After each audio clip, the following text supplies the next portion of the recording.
ஓம் முருகா போற்றி போற்றி. என் அன்பு குழந்தையே, வாழ்க்கையில் பிரச்சனை வரும்போது மனம் தளரக்கூடாது. இந்த முருகன் சொல்வதை முழுவதுமாக கேட்டு நிமிர்ந்து துணிந்து நில். உன்னிடமிருந்து ஒன்று போய் விட்டது என்றால் மனம் தளரக்கூடாது. மனதிடம் சொல்லு, போனது போகட்டும் என்று. இனி ஆக வேண்டியதை யோசிப்போம் என்று மனதிடம் நீ சொல்லு. தங்கமி, இப்போது சொல்கிறேன் கேள். இந்த முருகனுக்கு பிடித்த ஒன்றை தொடு. எனக்கு பிடித்த ஒன்றை தொட்டு விடு. 6 நாட்களில் உன் வீடு தேடி நல்ல செய்தி வரும் தங்கமே. அறுவடை முருகனாகிய நான் சொல்வதை கேள். நிச்சயமாக, சர்வ நிச்சயமாக 6 நாட்களில் உன் வீடு தேடி நல்ல செய்தி வரும். எனக்கு பிடித்ததில் ஒன்றை மட்டும் தொட்டுவிடை. நான் புரிந்து கொள்கிறேன் உனக்கு என்ன செய்ய வேண்டும் என்று. எப்படியெல்லாம் நீ நினைக்கிறதை உன் வீடு தேடி வரச் செய்ய வேண்டுமோ அந்த நேரத்தில் 6 நாட்களில் வரச் செய்து விடுவேன். செல்வமே, உன் அனைத்து சுமைகளையும் இந்த முருகனிடம் கொட்டிவிட்டாய் அல்லவா? பிறகு ஏன் இன்னும் வருத்தப்பட்டு கொண்டிருக்கிறாய்? ஒன்று மட்டும் ஞாபகத்தில் வச்சுக்கோ, உலகில் உள்ள ஒவ்வொருவருக்கும் ஒரு விதமான சுமைகள் இருந்து கொண்டே தான் இருக்கும். உனது பிரச்சனைகளை நீ சிறியதாக எடுத்துக்கொள். உனது அனைத்து பிரச்சனைகளையும் 6 நாட்களில் மாற்றி விடுகிறேன். உனது தலையாய பிரச்சனை என்னவென்று எனக்கு தெரியும். வாழ்க்கையில் நீ தைரியமாக உன்னை சூழ்ந்துள்ள பிரச்சனைகளை எதிர்கொண்டு விடு. உன்னை கஷ்டத்தில் மூழ்க விட மாட்டேன். இந்த தேனையும் தினைமாவையும் பார்த்தாயா? தேனையும் தினைமாவையும் தொட்ட நேரத்தில் அனைத்து துன்பங்களும் விலகிவிடும். இந்த வேளை தொட்டு விட்டாயா? இந்த வேளை தொட்ட வேளையில் எல்லாம் நல்லதாகவே நடக்கும். நீ எதிர்பார்த்து காத்திருந்த உன்னை தேடி வரப்போகிறது. அதிசயம் நடக்கத்தான் போகிறது. அது உன்னை மாற்றத்தான் போகிறது. இது தெரியாமல் நீ அழுது கொண்டிருக்கிறாய். ஆனால் ஒன்று, என்னை முழுவதுமாக நம்பியதால்தான் எனக்கு பிடித்த ஒன்றை தொட்டாய். என்றும் உனக்கு துணையாக பக்கபலமாக இந்த முருகன் இருப்பேன். மனதில் பாரத்தை நீயாக சேர்த்து கணக்க வைத்து விடாதே. உன் பலம் என்ன என்பதை நீ முதலில் உணர்ந்துக்கோ. அறிவால் செயலாற்றிவிடும். உன்னை சுற்றி உள்ள எல்லோரிடமும் அன்பும் பாசம் காட்டுவதை நான் பார்த்துக்கிட்டுத்தான் இருக்கிறேன். உன் நேசங்களை பகிர்கிறாய். எல்லோருமே நீ முக்கியம் என்று நினைப்பது பார்த்து என் மனம் பேரின்ப மகிழ்ச்சி அடையது. இந்த முருகனின் பிள்ளை அல்லவா நீ? யாராவது உதறி சென்று விட்டால் உடைந்து போகிறாய், காயப்படுத்திட்டாங்கன்னு கலங்குகிறாய். கவலைப்படக்கூடாது. நிச்சயம் ஒரு நாள் உன் உறவு முக்கியம், உன் சொந்தம்தான் வேண்டும் என்று மீண்டும் வருவார்கள். இன்னும் 6 நாட்களில் பார், அற்புதம் உனக்கு ஒன்று நடக்கப் போகிறது. உண்மையான அன்பு ஒருபோதும் வீணாகாது என்பதை தெரிந்து கொள்ளப் போகிறாய். இப்போதெல்லாம் நீ நினைப்பது நடப்பதில்லை, நீ வேண்டுவது கிடைப்பதில்லை, எதுவும் உனக்கு சாதகமாக கிடைப்பதில்லை, அமையவில்லை என்றெல்லாம் நினைத்து புலம்பிக் கொண்டிருக்கிறாயே.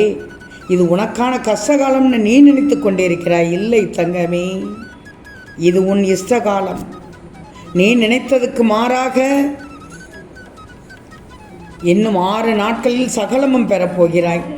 மிக மிக பெரிய வெற்றியை எதிர்நோக்கி அடையப் போகிறாய் என்பதுதான் உண்மையான உண்மை. முருகன் சொல்வதை கவனமாக கேட்டுக்கோ. ஒரு லட்சியத்தை அடைய வேண்டுமென்றால் பல அலட்சியத்தை நீ கடந்துதான் வரணும். அதனால்தான் உன்னை சுற்றி நடக்கும் எந்த பிரச்சனை பற்றியும் கவலைப்படாமல் வந்துக்கிட்டே இருன்னு உன் முருகன் நான் அடிக்கடி உன்னிடம் கூறிக்கொண்டே இருக்கிறேன். எல்லாம் முடிவுக்கு வந்துவிடும், கவலைப்படாதே. உனக்கு நல்ல செய்தியை தரத்தானே எனக்கு பிடித்த தேனையும் தினைமாவையும் வேலையும் காண்பித்துள்ளேன். உன் ஆசைகளையும் விருப்பத்தையும் லட்சியத்தையும் நீ அடைந்த பிறகு இது எல்லாமே தலைகீழாக மாறிவிடும். நீ அனுபவித்த துன்பங்கள் எல்லாம் இன்பங்களாக மாறிவிடும். ஏன் உனக்கு மட்டும்தான் கஷ்டம் நஷ்டம் விடாமல் துரத்துகிறதுன்னு நீ நினைக்கிறாய்? உன்னை சுற்றி இருக்கும் ஒவ்வொருவரின் இதயத்திலும் கடலளவு கஷ்டத்தையும் வேதனையும் சுமந்து கொண்டுதான் இருக்கிறார்கள் என்பதை நீ நல்லா தெரிஞ்சுக்கோ. அதற்கு பின் கஷ்டம் உனக்கு பெரியதாக தெரியவே தெரியாது. அவர்களைப் போலவே நீயும் உன் கஷ்டங்களை மறந்து விட்டு மறைத்து கொண்டு உன்னுடைய இஷ்டத்தை நோக்கி பயணம் செய்து கொண்டே இரு, சென்று கொண்டே இரு. உனக்கு இஷ்டமானதை, உனக்கு பிடித்ததை அடைய நீ என்ன செய்ய வேண்டுமோ அதற்குண்டான வேலையை செய். இப்போது உன் கவலை சூழ்ந்த முகத்தையும் கஷ்டத்தோடு வருத்தத்தோடு இருக்கின்ற உன் மனதையும் மாற்றுவதற்காகவே உன் முருகன் அவசரமாக உன்னிடம் எதை தென்படச் செய்தேன்? தேனையும் தினமாவையும், என் வேலையும், என் அற்புதமான வேலையும் அதிர்ஷ்ட வேலையும், எனக்கு பிடித்த தேனையும் தினைமாவையும் காண்பித்தேன்.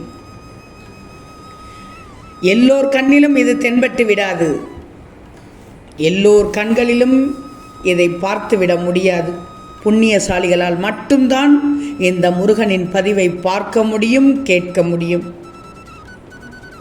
கண்மணியே, இதை பார்த்த நேரத்தில் உனக்கான மகிழ்ச்சியும் இன்பமும் உன்னை வந்தடையப் போகிறது.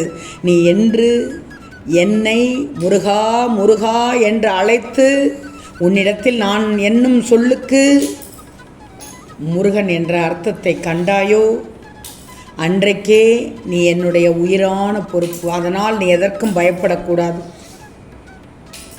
நிச்சயமாக இன்று இரவுக்குள் இந்த பதிவை நீ பார்த்துவிட்டால், உனக்கு பிடித்ததை தொட்டுவிட்டால், எனக்கு பிடித்ததை உனக்கு பிடித்தமானதாக தொட்டுவிட்டால் உன் ஆசைகள் நிச்சயம் நிறைவேற்றி விடுவேன். நீ கேட்டது, நினைத்தது, விரும்பியது அனைத்தும் நடந்துவிடும். நீ கேட்டது எல்லாமே தரவல்லது இந்த தேனும் தினைமாவும், இந்த அற்புத வேலும் அதிசய வேலும். அதற்கு கைமாறாக உன்னிடம் எதிர்பார்ப்பது ஒன்றே ஒன்று மட்டும்தான். உனக்கு என் மீதான நம்பிக்கை எப்போதும் இருக்க வேண்டும். உன்னிடத்தில் இருந்தால் எதையும் வென்று விடுவாய். எதிர்மறையும் மாயையும் உன்னை சூழ்ந்தாலும் உன் மனம் என்ன என்பதை உன் முருகன் நான் அறிவேன். நீ சுகமாக நல்ல வாழ்க்கையோடு ஆரோக்கியமாக எனது அருளும் ஆசியும் பெற்று வாழ்வாய். உன்னுடைய கஷ்டங்கள் அனைத்தையும் என்னிடத்தில் கொட்டிவிடு, சமர்ப்பித்துவிடு. ஆனால் நீ மௌனமாக மட்டும் இரு, நிதானமாக இருக்கவும் கற்றுக்கொள். உன் வேண்டுதலை நான் நிறைவேற்றி தருகிறேன். உன்னை கலங்கடித்த காலம் எல்லாம் கடுமையான காலம் அல்ல, உன் வாழ்க்கையில் உன்னை வடிவமைத்ததற்கான காலம். அது இப்போது உனக்கு புரியாவிட்டாலும் உனது நல்ல நேரத்தில் அதை யோசித்து உணர்வாய். நீ வாழ்க்கையில் முன்னோக்கி செல்லும் காலம் வந்துவிட்டது. என்னை விட்டு தள்ளி நிற்க நினைக்காதே, அப்படியெல்லாம் நினைக்காதே. அமைதியாக இரு, அனைத்தையும் நான் பார்த்து கொள்கிறேன். செல்வமே, தேனும் தினைமாவும் போல உன் வாழ்க்கை சுவைபட இருந்து, தங்கமே, இந்த முருகன் உன் அப்பா சொல்வதை கேள். எனக்கு பிடித்த ஒன்றை தொட்டுள்ளாய். தேனை தொட்ட வேளையில், தினைமாவை தொட்ட வேளையில், இந்த அதிர்ஷ்ட வேலை தொட்ட வேளையில் உனக்கு நல்லது நடக்கும். உன் வீட்டில் சுபிட்சமாக அனைவரும் நீடூழி வாழ்வீர்கள். உன் குடும்பத்தோடு சர்வ நிச்சயமாக நீடூழி வாழப்போகிறாய். ஓம் ஸ்ரீ முருகா போற்றி போற்றி.